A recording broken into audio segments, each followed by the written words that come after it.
The sky over central Germany was the color of polished steel when the daylight offensive reached its breaking point. High above the industrial maze of factories and rail yards, hundreds of four-engine bombers moved in tight boxes, their aluminum skin glittering in the autumn sun. To the men inside, that brilliance felt cruel.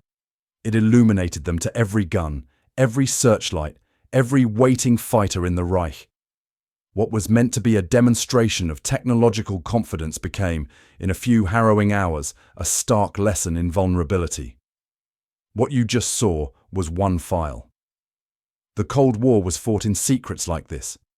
Cold War black files is where those stories resurface. Subscribe. New files declassified. On that October morning in 1943, American air power discovered its limits. For the bombers had the range to reach deep into Germany, but their escorts did not. Short-legged fighters could shepherd them only part of the way before fuel gauges and doctrine forced a turn back toward friendly airfields. Beyond that invisible line, the formations were naked. Witnesses in the air described a slow-motion shattering.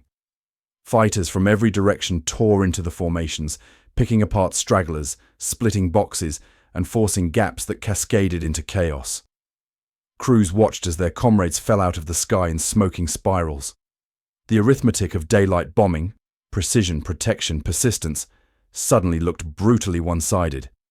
The bombers could hit the target, but the cost of getting there was becoming unbearable. Yet within that catastrophe lay the seed of transformation. And the loss was not just measured in aircraft and men, it was measured in assumptions. The war in the air could not be won by heavy bombers alone, no matter how advanced.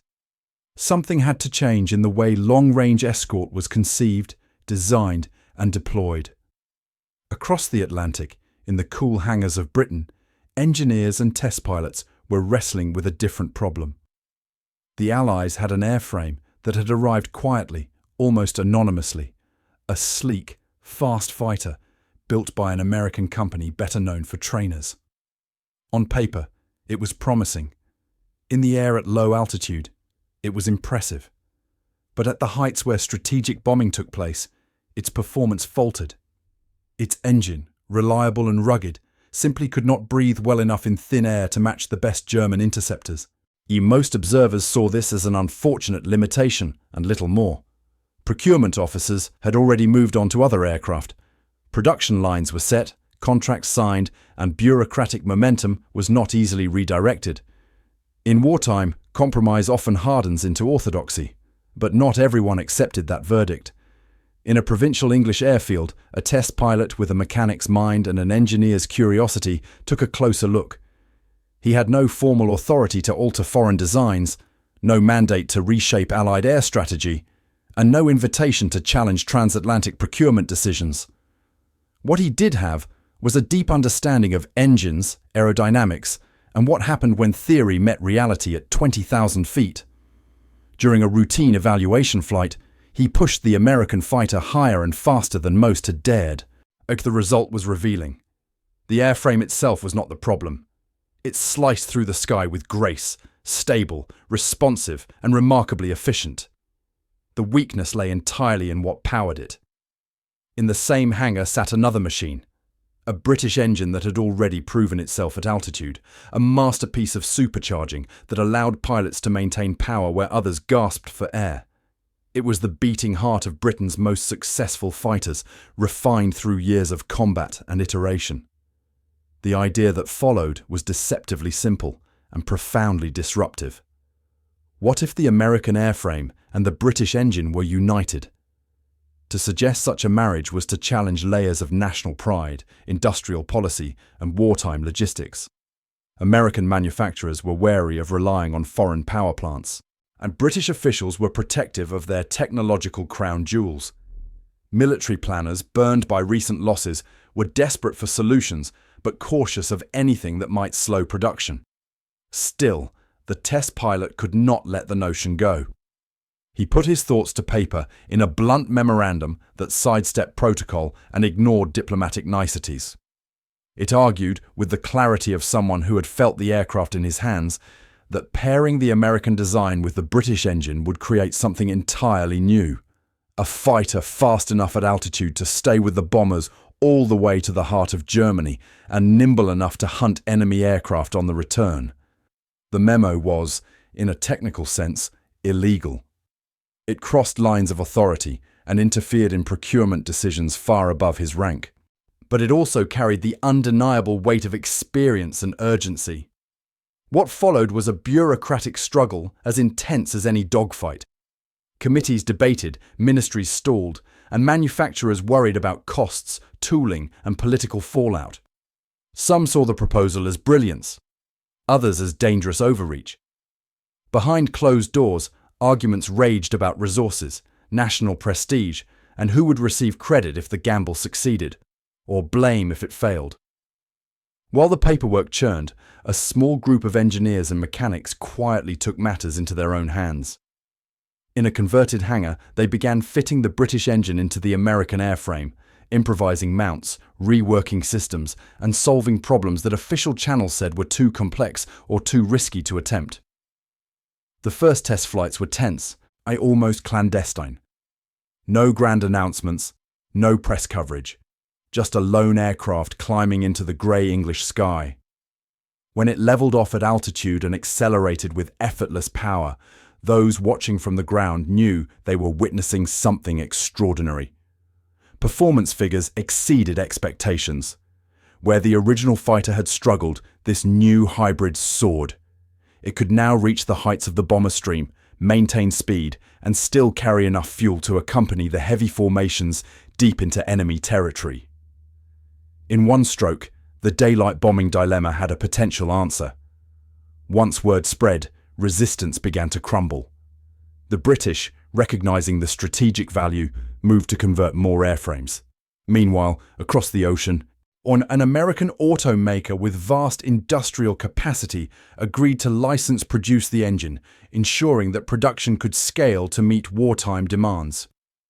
By late 1943, the transformed fighter, now designated with a new letter to mark its rebirth, began arriving at frontline units. Pilots who had grown accustomed to watching their charges disappear beyond the escort range suddenly found themselves able to stay with them, mile after mile, sky after sky. Then came a shift not just in equipment, but in philosophy. A new directive filtered down from high command. Escorts were no longer merely to guard bombers. Their mission expanded. They were to seek out and destroy the enemy air force wherever it operated, in the air, on the ground, over cities, forests, and airfields alike. The goal was no longer just survival of the bomber stream, but the systematic dismantling of German air power. The impact was immediate and dramatic. Mustang groups, as they came to be known, fanned out ahead of the bombers, carving invisible corridors through the sky. They pounced on enemy fighters before they could even form up. They swept low over airfields, strafing parked aircraft and disrupting operations. And when they did rendezvous with the bombers, they did so with confidence born of superiority. Loss rates that had once seemed tragically inevitable began to plummet. Crews who had dreaded each mission now spoke of a strange new feeling: optimism. For the first time, the men inside the flying fortresses could look out and see their escorts with them all the way to the target, and still there on the long journey home. The pilots who flew the new fighter quickly developed a near reverence for it. They spoke of its balance in a turn, its blistering speed in a dive, and the way it seemed to come alive at altitude.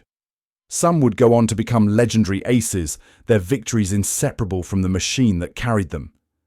Behind those combat successes lay a steady stream of data from test centers and proving grounds. Engineers compared the hybrid fighter against every major Allied type. Again and again, it demonstrated clear advantages high above the clouds, outperforming older designs that had once been considered cutting edge. As 1944 dawned, the aircraft itself evolved further. Designers replaced the earlier frame canopy with a clear, bulging bubble that gave pilots an unprecedented view of the sky around them. The change was not merely cosmetic, as it made the fighter deadlier, reducing blind spots and allowing aviators to spot threats and opportunities more quickly. By the time Allied armies prepared to land in France, the transformation of the air war was complete. On June morning, skies over Normandy, thousands of aircraft filled the air. But unlike earlier campaigns, there was little contest from the enemy. The once formidable German Air Force, battered by months of relentless pressure, could muster only scattered resistance. Allied fighters roamed almost at will, ensuring that troops on the beaches looked up into largely friendly skies. It was a striking contrast to that bleak day over Schweinfurt less than a year before. By war's end, the numbers told a staggering story. Nearly 16,000 of the fighter had been built across multiple variants. The thousands of enemy aircraft had been destroyed, not just in the air, but on runways, in hangars, and in transit. The machine had become ubiquitous from Western Europe to the Pacific, adapting to roles from escort to ground attack with remarkable versatility. Yet its true legacy was not simply statistical. What made this aircraft different was the way it embodied a broader lesson about innovation in wartime. It had been conceived in a frantic burst of design and construction, born from an urgent need rather than a leisurely development cycle. When it first appeared, it had been dismissed by some as inadequate for high-altitude combat. Procurement systems, locked into their own momentum, had nearly relegated it to secondary roles. Its resurrection came not from a grand strategic plan, but from one audacious flight and the stubborn conviction that things could be better. It was a reminder that even in a conflict dominated by massive industrial systems and bureaucratic structures, individual insight could still alter the course of events. The final product was also a triumph of transatlantic cooperation. British engineering and American manufacturing, each powerful in its own right, fused into something greater than the sum of its parts. The result was not just a better fighter, but a model of how allies could combine strengths in moments of crisis. From the smoke-streaked skies over Germany to the calm clarity above Normandy, the story of this aircraft traces a remarkable arc. It begins in tragedy, where brave men paid the price for strategic miscalculation. No, it passes through quiet hangars, where unconventional thinking challenged entrenched assumptions. It culminates in dominance so complete that an entire theatre of war shifted beneath its wings.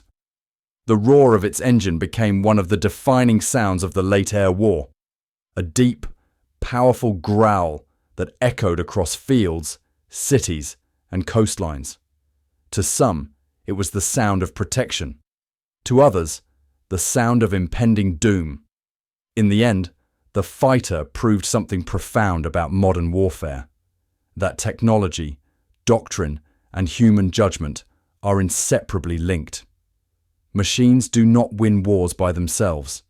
They win when the right people, at the right moment, are willing to question, to experiment, and to break the rules when the situation demands it. What began as a rejected design became, through courage and collaboration, one of the most decisive weapons of the conflict. It ensured that bombers could indeed go all the way to their targets and return.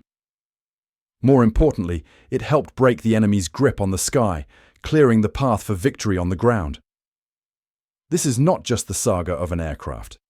It is the story of how catastrophe can spark creativity, how bureaucracy can be challenged, and how a single bold idea, carried on aluminum wings and fueled by ingenuity, can reshape the fate of nations.